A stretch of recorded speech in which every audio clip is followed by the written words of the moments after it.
नमस्कार, मनी गुरु की इस खास पेशकश में आप सभी का स्वागत है। मैं हूं स्वाति रायना। जल्द ही पैसिव फंड से जुड़े हुए जो रूल्स एंड रेगुलेशन हैं उन्हें आसान करने की बात की जा रही है। दरअसल सेबी ने यह माना है कि जो rules and regulation active mutual funds के लिए हैं वो पैसिव म्यूचुअल फंड्स के लिए जरूरी नहीं है। इसलिए इन्हें या तो कम किया जाए या तो आसान बनाने की सख्त जरूरत है, जिससे कि लागत भी कम आए और म्यूचुअल फंड में निवेश के लिए ट्रांसपेरेंसी भी बढ़े।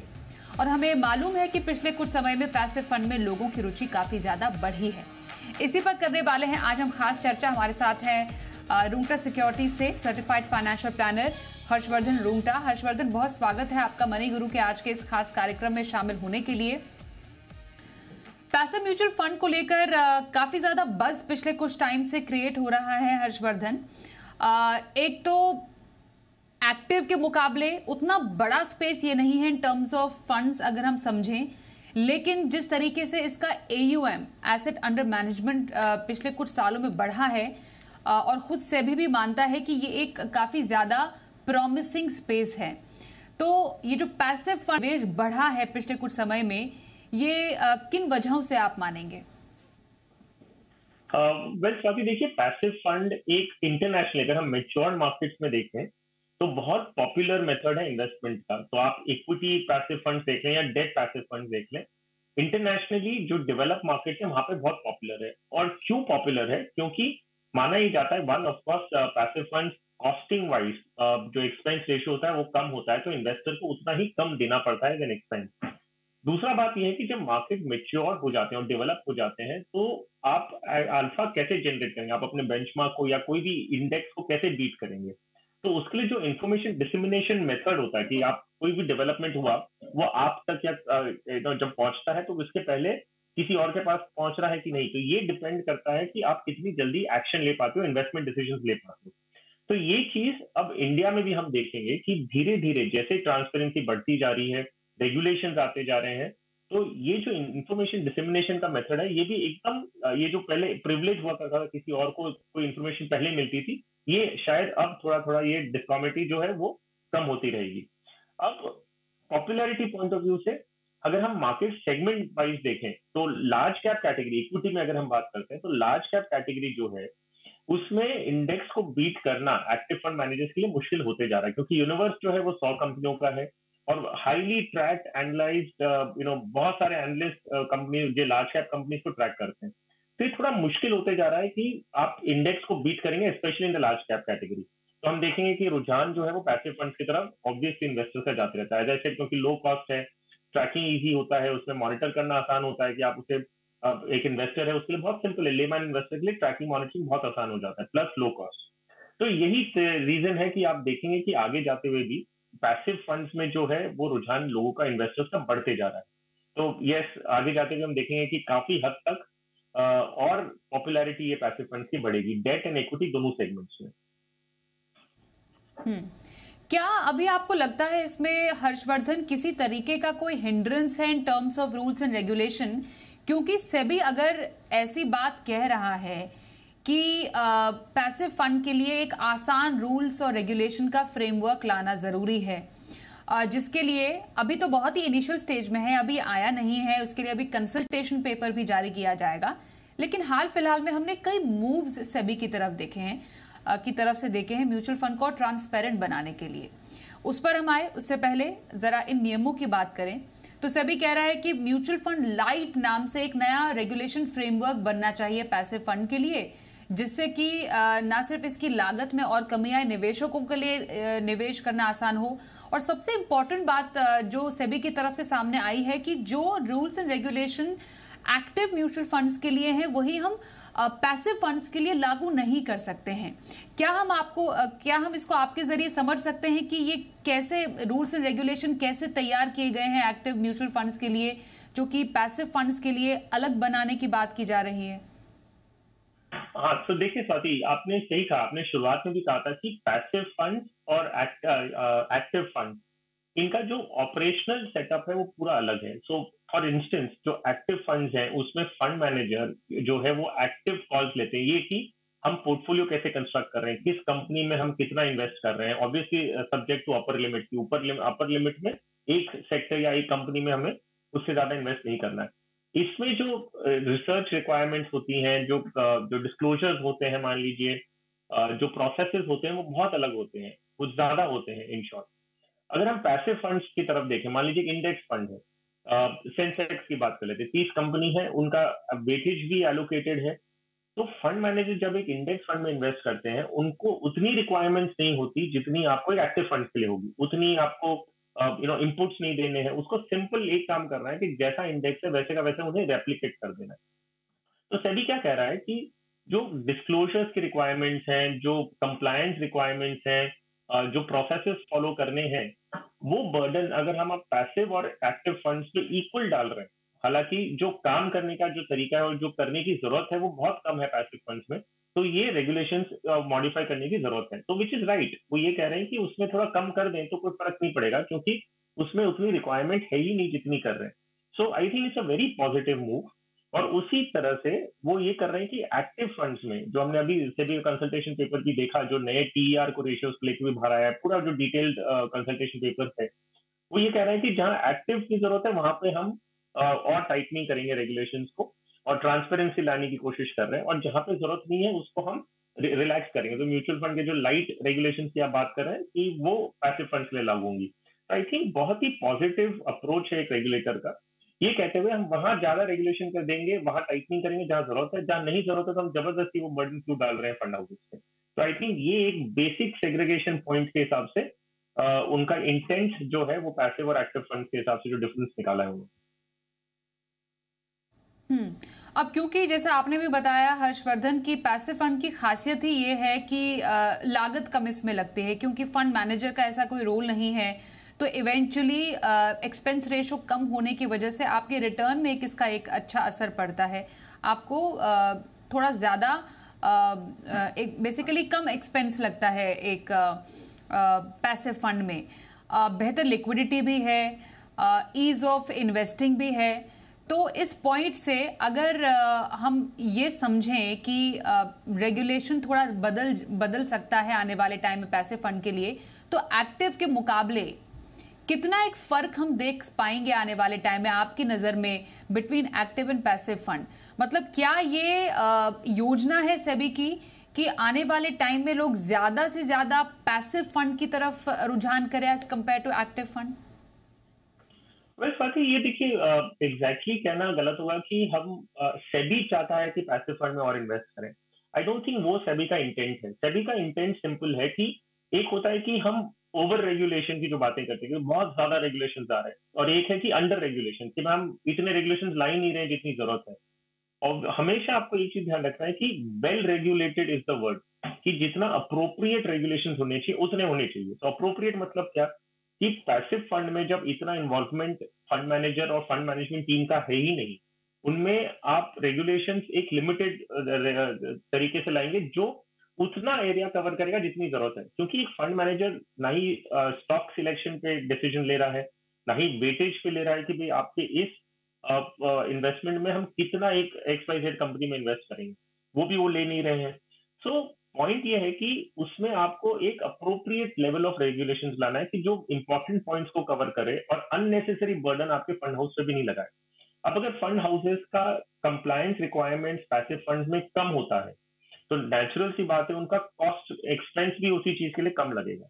अगर वो कम लगता है तो वो उनके पास एक रूम मिलता है, हेडरूम मिलता है कि वो अपने एक्सपेंसेस को थोड़ा कम करें। और अगर वो एक्सपेंसेस कम चार्ज करते हैं स्कीम को, तो उतना ही फायदा इन्वेस्टर्स को आसान होता है।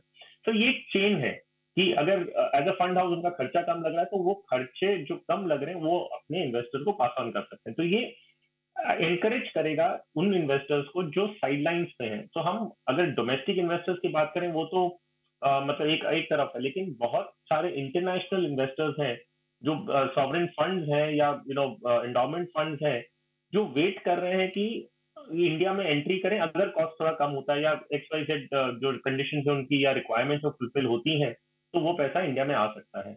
अगर हम एक्टिव फंड की तरफ बात कर रहे हैं, तो एक्टिव फंड में ये नहीं कि आप simply cost point of view से कंपेयर करते हैं। एक्टिव फंड का इंटेंशन क्या होता है कि वो मार्केट जो इंडेक्स है इंडेक्स से बेटर रिटर्न जनरेट करने की कोशिश करते हैं। अब मान लीजिए इंडेक्स ने आपको 12% रिटर्न दिया है और आपका एक्सपेंस रेशियो 0.2% है। दूसरी तरफ अगर एक्टिव फंड ने आपको 15% रिटर्न दिया है और उनका एक्सपेंस रेशियो 1.5% है, it might still make sense कि आपको एक्टिव फंड में जाना है ज्यादा खर्चा देके भी। सो आई डोंट थिंक खर्चा is the or the expense is the only criteria. आपको ये भी देखना है कि वैल्यू ऐड कहाँ होगा। तो हर एक इन्वेस्टर्स के लिए एक प्रोडक्ट होना चाहिए, अप्रोप्रिएटली रेगुलेटेड होना चाहिए, ये नहीं कि ज्यादा या कम। It should be well regulated depending कि आपका रिक्वायरमेंट क्या है। अगर आप पैसिव फंड से उतनी रिक्वायरमेंट्स डालेंगे, कंप्लायंस बर्डन डालेंगे जो जरूरत ही नहीं है, तो it leads to unnecessary expense. Okay हमने इनफैक्ट पिछले कुछ टाइम में हर्षवर्धन ये भी देखा है, जो नोटिस किया गया कि जो एएमसीज हैं वो ज़्यादा से ज़्यादा पैसिव फंड्स अब इंट्रोड्यूस कर रही हैं। डेफिनेटली एक अगर हम इसको डिमांड एंड सप्लाई की तरफ से भी समझे, एक तो लोगों का निवेश रुझान भी बढ़ रहा है, उसका सेंस लेते हुए जो एएमसीज है वो ये समझ रही है कि लोग क्योंकि पैसिव फंड के प्रति ज़्यादा आकर्षण दिखा रहे हैं, तो पैसिव फंड के स्पेस में ज़्यादा यहाँ पर स्कीम्स लाई जा रही हैं।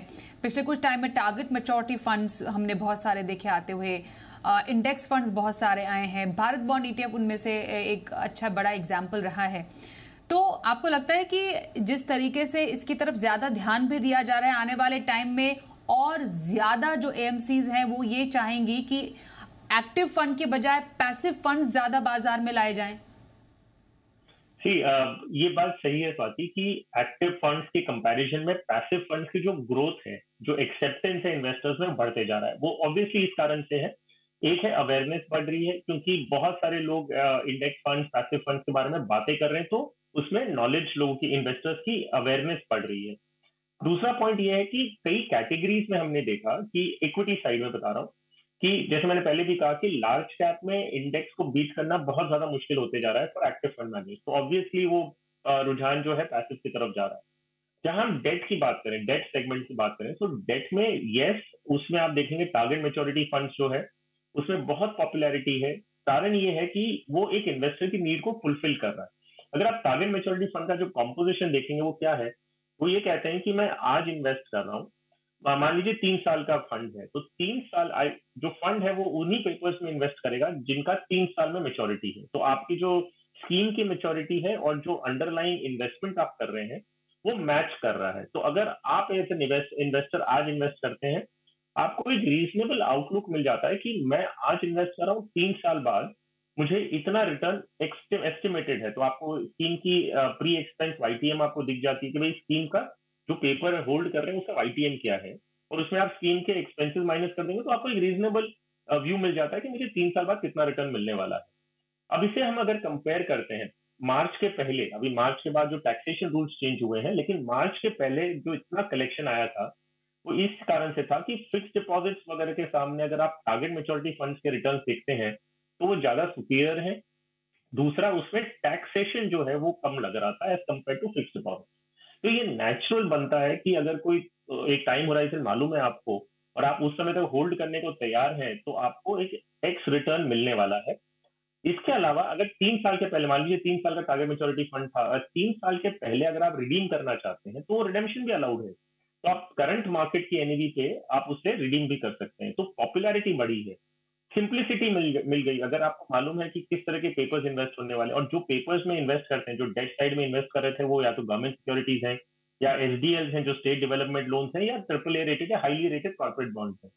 अगर आप उसमें इन्वेस्ट कर रहे हैं, आपको क्लियर विजिबिलिटी मिल रही है कि लगभग क्या रिटर्न मिलने वाला है आपको, और टैक्सेशन पॉइंट ऑफ व्यू से अगर आपको फेवरेबल है compare to fix deposit, then natural सी बात है कि इन्वेस्टर्स का रुझान उस तरफ जाएगा। कॉस्ट पॉइंट ऑफ व्यू से मैंने आपको बता दिया, कॉस्ट भी बहुत कम लगता है पैसिव फंड्स में क्योंकि कोई एक्टिव इन्वायरमेंट फंड मैनेजर का है ही नहीं। तो ये सारे कॉम्बिनेशन हम अगर आप एक साथ करते हैं तो देखा जाएगा कि आगे जाते हुए भी जो पैसिव फंड्स के कलेक्शंस हैं वो शायद अच्छे होंगे। डेट साइड में खाली एक थोड़ा प्रॉब्लम है डेट इन्वेस्टमेंट में, क्योंकि टैक्सेशन रूल्स बदले गए हैं, तो उसकी वजह से थोड़ा अनफेवरेबल हो गया एज कम्पेयर टू मार्च के पहले जो था। अदरवाइज इक्विटी साइड में जैसे जैसे अल्फा एक्टिव फंड्स में कम होते रहेगा, रुझान पैसिव फंड्स में बढ़ते जाएगा। पर्टिकुलरली मैं बता रहा हूँ आज की तारीख में मिड एंड स्मॉल कैप में आपको फिर भी फंड मैनेजर अल्फा दिख सकता है। आगे जाते हुए 5 साल 10 साल बाद क्या मिड कैप सेगमेंट में भी अल्फा जनरेट होना बंद हो जाएगा जैसे लार्ज कैप में हुआ है? I don't know. अगर वैसा होता दिखता है तो शायद मिड कैप फंड्स में भी आपको इंडेक्स फंड ज्यादा पॉपुलर होते हुए दिखेंगे। बिल्कुल, इसी पर एक थोड़ी और चर्चा करेंगे कि लंबी अवधि के जो आप अपने गोल सेट करते हैं उसमें आपको क्या स्ट्रैटेजी रखनी चाहिए अब आने वाले टाइम में, एक्टिव, पैसिव या दोनों का एक मिश्रण? चर्चा जारी रखेंगे एक छोटे से ब्रेक के बाद।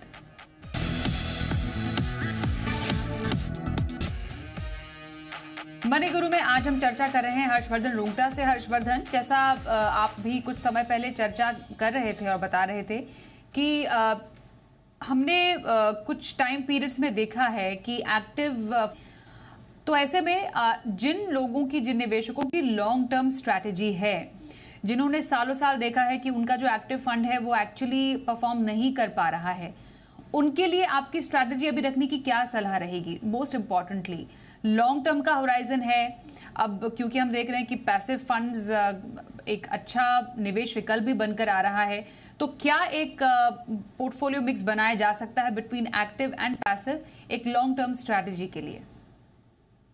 जी हाँ, बिल्कुल स्वाति, आपने एकदम सही कहा कि मान लीजिए एक इन्वेस्टर लॉन्ग टर्म के लिए इन्वेस्ट कर रहे हैं, तो उनका पैसा जो इन्वेस्ट होता है वो अलग अलग मार्केट कैटेगराइजेशन में जाएगा। तो अब मान लीजिए लार्ज कैप में थोड़ा इन्वेस्टमेंट होगा, थोड़ा मिड कैप में होगा, थोड़ा मल्टी कैप, फ्लेक्सी कैप, या अलग अलग तरीके से वो डाइवर्सिफाई करेंगे। और उसी तरह अगर वो डेट साइड में देखते हैं, डेट फंड का एक पोर्टफोलियो बनाते हैं, तो वो भी अलग अलग ड्यूरेशन का बना सकते हैं विद क्रेडिट रिस्क। आपको कितना क्रेडिट रिस्क लेना है, आपको ओनली सॉवरेन पेपर्स में डालना है या हाईली रेटेड पेपर्स में इन्वेस्ट करना है या मिक्स लेना है। ऐसे जब एक इन्वेस्टर अपना पोर्टफोलियो बनाता है, उनका सारा इन्वेस्टमेंट वो कोई भी एक सेगमेंट में नहीं डालते, उसे डिवाइड करते हैं। अब आपको उस सेगमेंट में डिसाइड करना है। जैसे मान लीजिए आपने 10-20% लार्ज कैप में एलोकेट कर रहे हैं।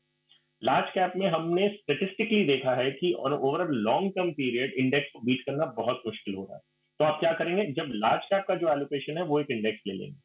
मिड एंड स्मॉल कैप में अगर आपको अभी भी विश्वास है कि उसमें स्टॉक सिलेक्शन इंपॉर्टेंट है, एक्सेट्रा, और फंड मैनेजर काम कर सकते हैं, अल्फा जनरेट कर सकते हैं, तो आप मिड एंड स्मॉल कैप में शायद एक्टिव फंड लेंगे। तो कॉम्बिनेशन ऑटोमेटिकली बन गया आपका। डेट साइड में यही स्ट्रेटेजी आप अपनाएंगे। अगर आप कहते हैं कि मुझे एक फिक्स पोर्टफोलियो चाहिए जिसमें कॉन्स्टिट्यूएंट्स क्या होने चाहिए, वो एक इंडेक्स डिसाइड कर रहा है, फंड मैनेजर चॉइस नहीं लेके किस तरह के पेपर्स उनको इन्वेस्ट करने हैं, तो आप एक इंडेक्स बेस्ड पैसिव फंड ले लेंगे डेट साइड में भी। तो एक कॉम्बिनेशन अगर आप बना के चलते हैं तो आपको बेस्ट ऑफ बोथ वर्ल्ड्स मिल सकता है। अगर आप बोलें कि नहीं मुझे सिर्फ एक्टिव स्ट्रेटेजी करनी है, उसमें कोई गलत नहीं है, लेकिन अगर एक लॉन्ग टर्म लेमैन इन्वेस्टर की बात करें तो एक कॉम्बिनेशन बनाना, अप्रोप्रिएट कॉम्बिनेशन बनाना कि किस सेगमेंट में, मान लीजिए स्मॉल कैप में आपने इंडेक्स ले रखा और लार्ज कैप में एक्टिव फंड ले रहा है, तो आपने गलत किया, क्योंकि स्मॉल कैप में अभी तक ये माना जाता है कि active fund will be better. अभी तक स्मॉल कैप इंडेक्स लेना और लार्ज कैप एक्टिव फंड लेना is not the right thing. तो किस कैटेगरी का किस तरह से एलोकेशन कर रहे हैं और कितना एलोकेशन कर रहे हैं, ये सारी चीजें डिसाइड करेगा कि लॉन्ग टर्म में एंड रिजल्ट आपको क्या मिलने वाला है। और दूसरी तरफ भी एक एक्सट्रीम एंड भी बता दूं, अभी बहुत सारे do it yourself DIY investors होते हैं कि खुद से ही पोर्टफोलियो बनाते हैं, उन्हें कोई भी प्रोफेशनल हेल्प नहीं चाहिए और वो कोई भी कारण से बोलते हैं कि मुझे cost is the most important factor.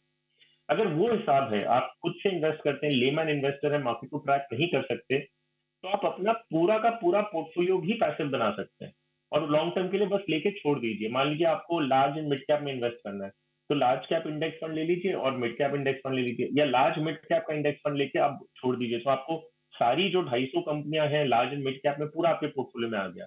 तो जो मार्केट का रिटर्न होगा वो आपको मिलेगा, लेकिन उससे ज्यादा आपको अल्फा अगर कोई दूसरा फंड मैनेजर जनरेट करता है लॉन्ग टर्म में, वो आपको उसका फायदा नहीं मिलेगा। बट ये कॉन्शियस चॉइस है जो आपने ली है। तो ऐसा स्वाति कोई भी स्पेसिफिक रूल नहीं है कि आपको पूरा एक्टिव नहीं लेना है या पूरा पैसिव नहीं लेना है।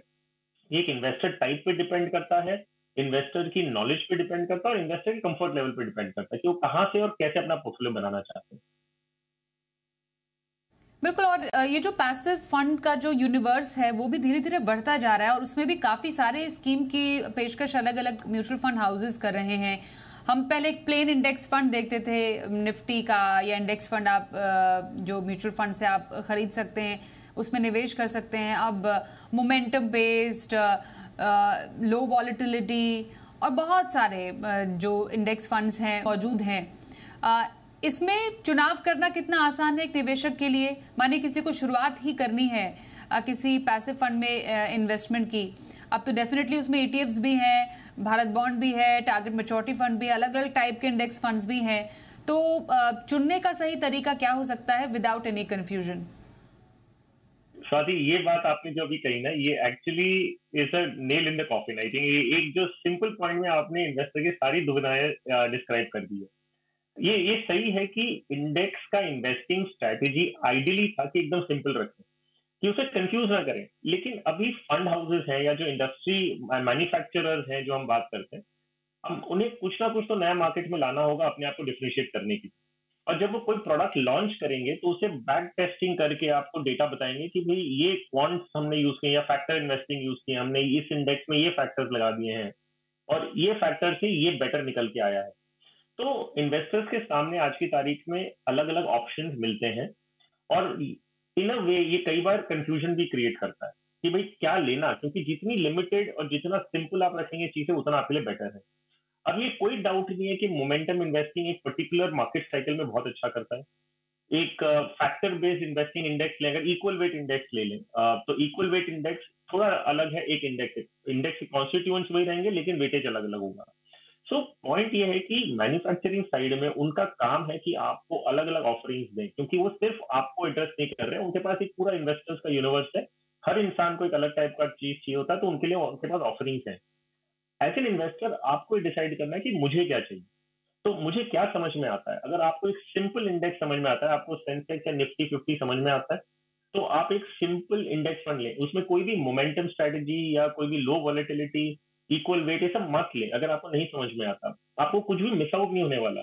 प्रॉब्लम क्या होती है इन्वेस्टर्स को, ये होता है कि 1 2 3 साल तक वो इन्वेस्ट करते हैं और फिर बाद में उन्हें लगता है कि कोई दूसरी स्कीम अच्छी कर रही है तो मैं इससे निकल के उधर चला जाऊं। सो ये सब चीज चलते रहेगी। आपके सवाल का जो एक सिंपल पॉइंट जवाब है वो ये है कि आप कंटेंट रहें, आप अपने आप से बात करें एज एन इन्वेस्टर कि मुझे चाहिए क्या और क्या मिल रहा है। अगर आप ज्यादा रिस्क नहीं ले सकते और आपने उसकी वजह से एक बैलेंस फंड में इन्वेस्ट किया, हाइब्रिड फंड में इन्वेस्ट किया है, तो नेचुरल सी बात है कि वो फंड का रिटर्न कम होगा एज कम्पेयर टू इक्विटी। फिर आप 10 साल बाद बोलेंगे कि मुझे मेरी स्कीम में अच्छा नहीं दिया, तो अच्छा इसके लिए नहीं दिया भाई साहब क्योंकि आपको उतनी रिस्क 10 साल पहले नहीं लेनी थी। तो ये चीज को अगर आप समझें कि मैं क्या कर रहा हूँ, क्या सोच के कर रहा हूँ, और फिर आप उससे संतुष्ट रहे तो खुश रहेंगे, नहीं तो हमेशा आपको कोई दूसरा प्रोडक्ट दिखेगा जो अच्छा कर रहा है। तो बहुत ज्यादा कंफ्यूज ना हो। 500 तरह की स्कीम्स होंगी, लेकिन ये मान के चलना है कि आपको अपने पोर्टफोलियो में 4 से 5 स्कीम से ज्यादा ऐड नहीं करना है, तो नेचुरली कुछ तो छूटेगा आपका, और जरूरी है जो आपने लिया वो अच्छा होगा। आई थिंक इन्वेस्टर्स को अपने आप से बात करनी होगी, ऑप्शन सब मिलने वाले हैं। आप फिर इतना ध्यान दीजिए कि आपको क्या सूट कर रहा है, उस बेसिस पे आपने इन्वेस्ट किया है और वो उतना ही रिटर्न देगा जितना उसकी वो स्कीम की वॉलेटिलिटी है या रिस्क या एबिलिटी है या अल्फा जनरेट करने की कैपेसिटी है। बिल्कुल। तो कुल मिलाकर बात यह है कि जो प्रोडक्ट समझ में ना आए पहले तो उसको ना लें, उसके बारे में समझें, फिर आप पर वो कितना फिट बैठता है, आपके पोर्टफोलियो को कितना वो कॉम्प्लीमेंट करता है, वो सोचने समझने और अगर एक फाइनेंशियल सलाहकार की मदद लें उसके बाद ही आप उसमें निवेश करें। बहुत धन्यवाद करेंगे हर्षवर्धन हमारे साथ इस चर्चा में शामिल होने के लिए। मनी गुरु में बस इतना ही, रुकते हैं एक ब्रेक के लिए। देखते रहिए जी बिजनेस।